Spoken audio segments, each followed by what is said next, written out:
11 দলের পক্ষ থেকে নাকি জামাত ইসলামীকে দেওয়া হয়েছে। আমি বললাম যে তোমরা কিভাবে জানো?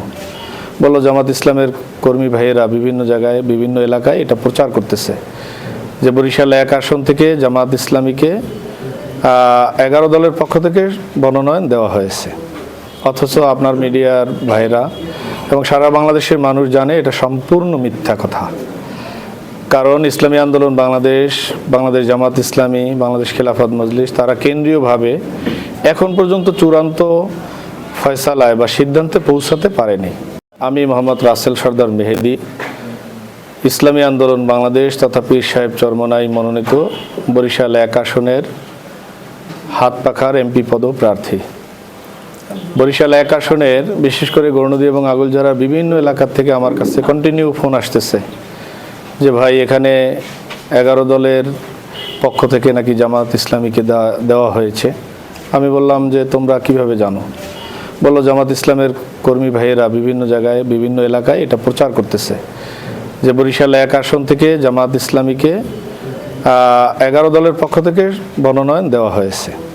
অথচ আপনার মিডিয়ার ভাইরা এবং সারা বাংলাদেশের মানুষ জানে এটা সম্পূর্ণ মিথ্যা কথা। কারণ ইসলামী আন্দোলন বাংলাদেশ, বাংলাদেশ জামাত ইসলামী, বাংলাদেশ খেলাফত মজলিস তারা কেন্দ্রীয়ভাবে এখন পর্যন্ত চূড়ান্ত ফয়সালায় বা সিদ্ধান্তে পৌঁছাতে পারেনি।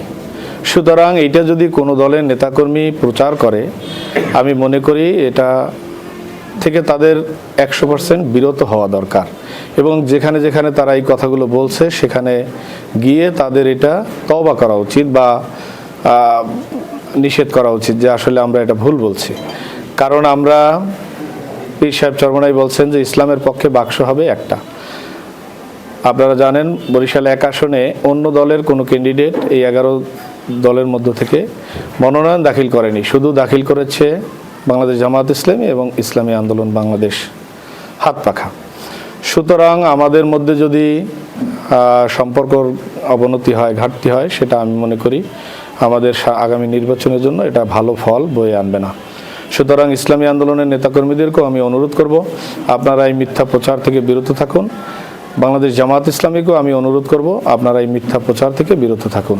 যখন কেন্দ্রীয় কমিটি ঘোষণা করবে তখন দিনের আলোর মতো উজ্জ্বল হবে এবং সূর্যের মতোই আমরা দেখতে পাবো যে আসলে কোন আসনে কাকে মনোনয়ন দেওয়া হয়েছে।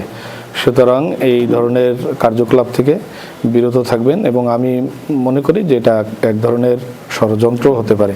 এই ষড়যন্ত্র থেকে আল্লাহ আমাদের হেফাজত করুন। আমি আগেই বলেছি যে আমি ক্ষমতার মোহে রাজনীতি করি না, ক্ষমতার উদ্দেশ্যে রাজনীতি করি না। আমি চাই ইসলাম কায়েম হোক, আমি চাই কোরআন হাদিস অনুযায়ী এবং আল্লাহর হাবিবের আদর্শে রাষ্ট্র পরিচালিত হোক। সুতরাং যদি বাংলাদেশ জামাত ইসলামী এখানে মনোনয়ন পায়, আমি স্বতঃস্ফূর্তভাবে কাঁধে কাঁধ মিলিয়ে কাজ করবো ইনশাআল্লাহ।